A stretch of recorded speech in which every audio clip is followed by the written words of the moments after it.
The Blue Dog by Ann Butler.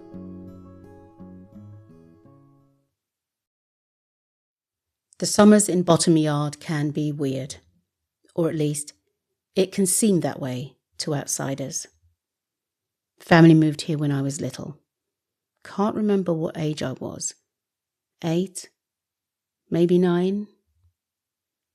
Doesn't matter. My parents had moved away after they got married. Wish I'd asked them why.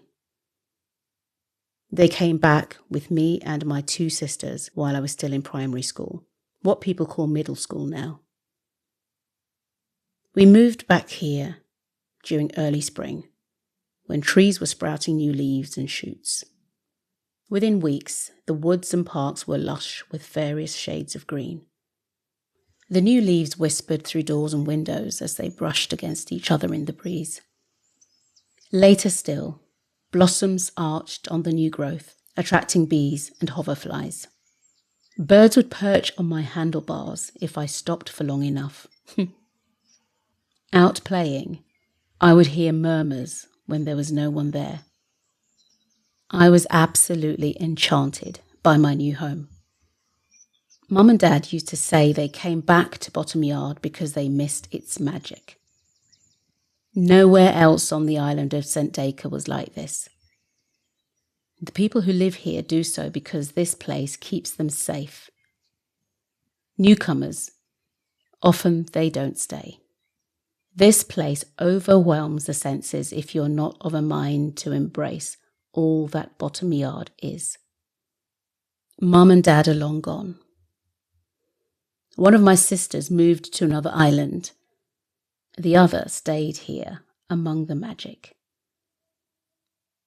She told me that neither she nor her wife can imagine living anywhere else.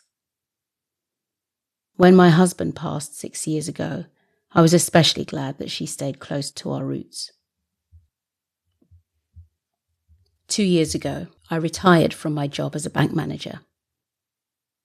Now I spend my days trying new bread recipes or reading through my dozens of titles long to-be-read list and some doom scrolling in between. Don't judge, you know you do that as well. I also go for long walks. When I do, I often set out with a route in mind only to end up somewhere else as a whim or the call of a particular footpath takes me. I don't have a schedule. Baking day could be on a Sunday. It could be on a Wednesday. Today, with the warm breeze and the birds and crickets chirping, the outside is calling. Today feels like a walking day. I fuel up with a breakfast of scrambled eggs sprinkled with sunflower seeds. I linger over my tea of nettle leaves scrumped from a nearby hedgerow. Don't worry.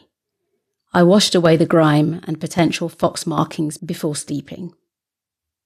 My phone dings invitingly, but I resist. I'll get lost in the slew of cute baby videos when I get back. I finally set out, mentally reciting Ip Dip Sky Blue to choose which of my short list of scenic routes to take. Who's it, not you, left me with a path I know will lead to nowhere in particular. Just a straightforward walk up a hill where I'd check out the mix of creaking period homes mingled with glossy new builds. I'll linger with benign envy, as usual, over their could-be show gardens. I might even do a live stream using the blooming roadies and architecture for backdrop. As I walk, the familiar murmurs from unseen entities flow in and out.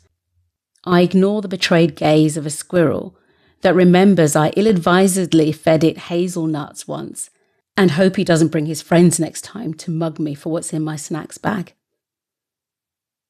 Not 10 minutes in, I tread on a spot of colour in the dark brown mulch of composting leaves and wood chip. Stepping back, I prod the object with my toe.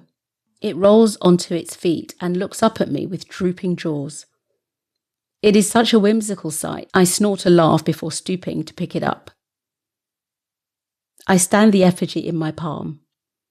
It continues to look up at me, a 3 centimetre high, bright blue bulldog.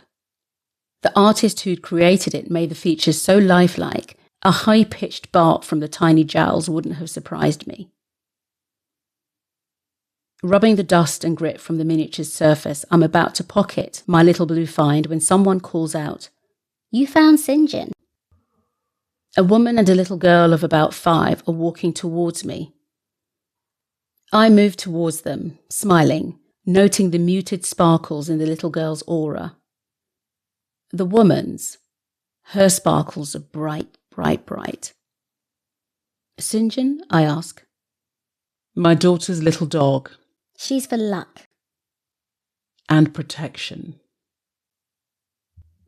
Extending my palm towards the little girl, I'm about to speak when around us a creaking, crackling, followed by a furious rustling of leaves fills the air.